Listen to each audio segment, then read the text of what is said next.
Good morning mga idol. Meron na po sana akong isang guni sa inyo. Sana itong video ko na to, i-share nyo, pakishare na lang po about sa company namin to. Huwag nyo muna ililipat. Panoorin nyo po itong video ko na to.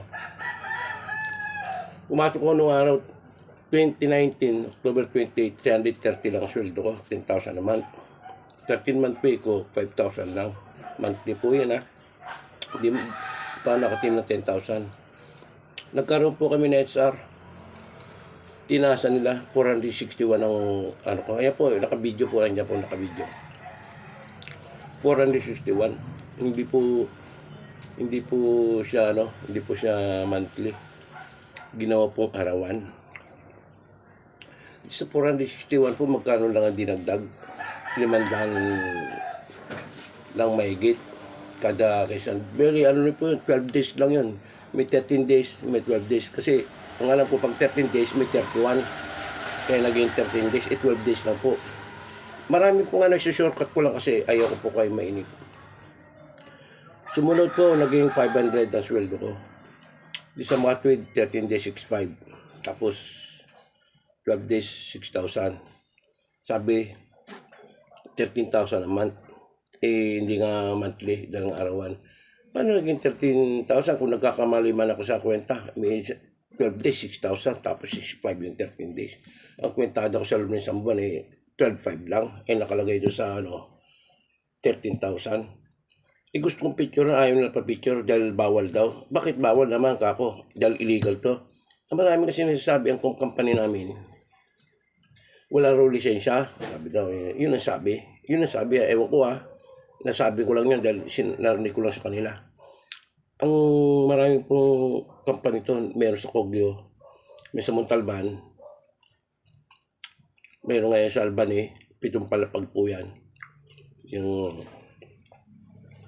building na yan, puro patayan po yan. Tapos sabi ng mga HR namin, manakas daw kumain ng kuryente. Natural, malakas ang kuryente niyan. 7 palapag yan.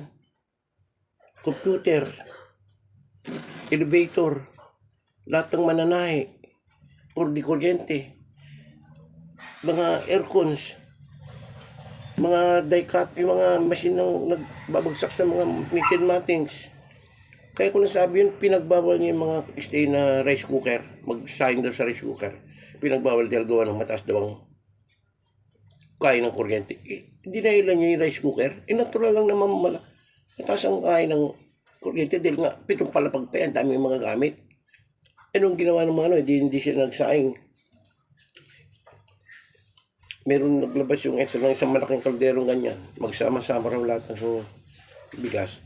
Kahit naman ako kung ako stay, hindi naman kapayag nun. Anong bigas ko? 55, 58. Yung mga kasama ko, hindi. Grupo-grupo rin yan. Talaga ito extra, hindi niya iniisip na kung hindi ko alam dapat pinag-aaralan niya. Tapos ang masakit pa dun, pinasok niya yung tulugan ng mga stay-in, walang katao-tao. Pinagpa-plastic niya yung mga rice cooker. Dapat bang gawin niya yun? Pinaka-number 1 bawal yun. Sinamantala niya wala yung mga tao. Pasukin niya kumpiskay niya yung mga rice cooker.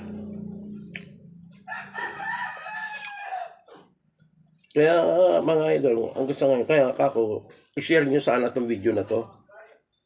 Yun lang ang pakiusap ko para sana makarating kay idol nating mga Tulfo brothers, lalo na kay Senador Rafi Tulfo.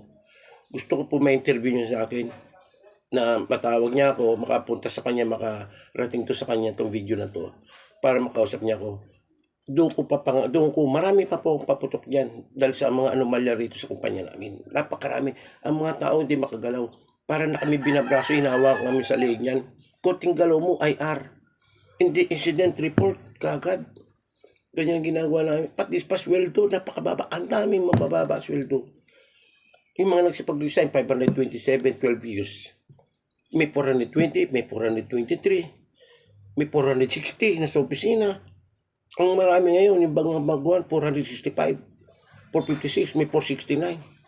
Ang sabi daw sa akin ng HR sa interview, within 1 month, itataas daw sweldo nila. Hanggang ngayon, may 1 buwan na, magdadalawang buwan na, hindi pa tinataas ang sweldo nila. Ganyan po sila kababa magbigay ng sweldo. Ang gusto ko lang po, dapat ma-actionan to eh.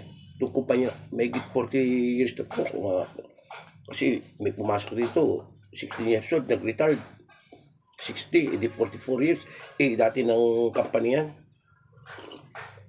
Yun lang po mga idol, sana matulungan niyo po kami na may share niyo po to. Ako naiinis na po talaga.